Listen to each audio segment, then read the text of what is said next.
Hello and welcome to this video. This is my to-do list application I've created for Coding Ninjas as my assignment. So this is the basic HTML structure of our application. This is the container of our application and the task box where all the data will dynamically appear. This is the copyright section of our application, and finally the main.js file. All the variables. Here we are getting the data of username from local storage, and here we are setting the data in the local storage. The day and night mode responsible for the day and night theme.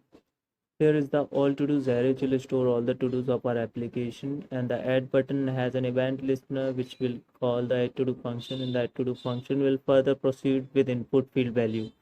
Here we are defining the add to-do function,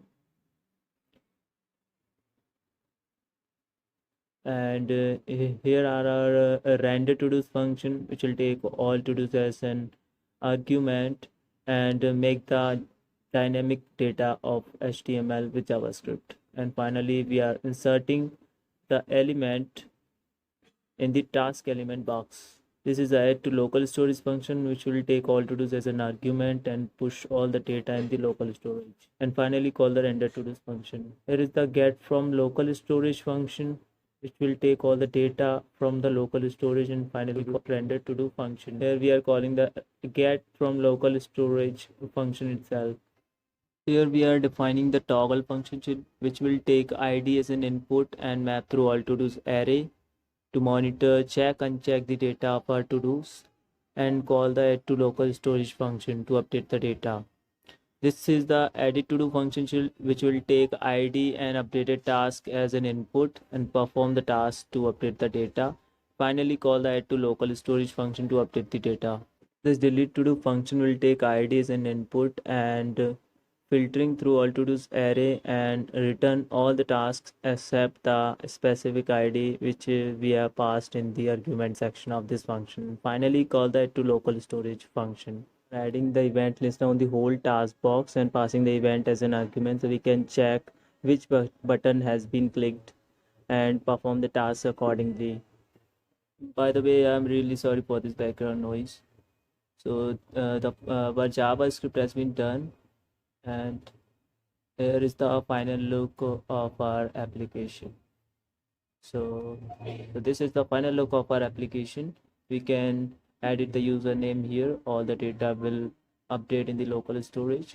We can toggle through the day and night mode. We can add the tasks here: task 1, task 2, task 3. Total number of tasks here, and we can check, uncheck the data. You can load the page and the data will be same. We can edit the tasks. This is edited. We can save the task and the data will store in the local storage. Can delete after we will confirm this. We can edit the tasks here. We can add as more as we want, and the layout will be responsible. This pro level layout. We can edit the tasks here. This is 4 tasks. All the data will store in the local storage. So this is it for today. Thanks for watching this video. Thanks for your time.